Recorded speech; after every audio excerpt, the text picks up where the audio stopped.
Umsakato weSwazi TV uyachubeka nekuphendla tindlela letitawenta kwekutsi lo msakato ukhone kusakata tinhlelo letikhicitwe lapha ekhaya. Kutsite-ke lomuhla umsakato weSwazi TV wasayina sivumelwano sekusebentisana nenyuvesi yeLimgogweni, lapho khona le nyuvesi itawubambisa wona umsakato kutfutfukisa tinhlelo ngetindlela letahlukene. Nanku umbiko logcwele. Ngemuva kwekwakha buhlobo nomsakati wetithombe welive leNingizimu Afrika iSABC, umsakati wetithombe iSwazi TV ngaphansi kwemgomo wawo wekusakata tinhlelo letakhiwe kuleli sosayine isivumelwano sekusebentisana nenyuvesi yeLimgogweni.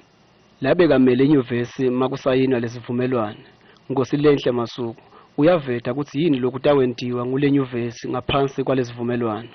Lama students akithi atawuthola indzawo lenhle kaSwazi TV lapho khona atawukhombisa likhono labo nabo konke labatabe bakwethula noma batabe bakuproducer la khaya eLimgogweni University umhlaba noma ke live la kaNgwane setawukhona ukubona nabo labafundi bakithi sabatawuthola lowo mdlandla wekwadi ukuthi nabasese class nje bafunza ngetabo mabona kuthi sebayadi ukuthi sebanayo indzawo la khona batawukhombisa khona lo likhono labo lokuSwazi TV. Umphathi wemsakato wetithombe iSwazi TV Vusigama Khumalo uthi lesivumelwano sifike ngesikhathi lesingiso kulomsakato. Emoyeni ngetasita kakhulu thina singSwazi TV ngoba la eLimgogweni bayaproduce ama-programs labantwana bala eLimgogweni. Sesitawuthi nabo produce bese siyawatshengisa le kaSwazi TV. Lokhu ke sikubona thina ukuthi kuyi-content le lakhe lakhaya kuyi-local content.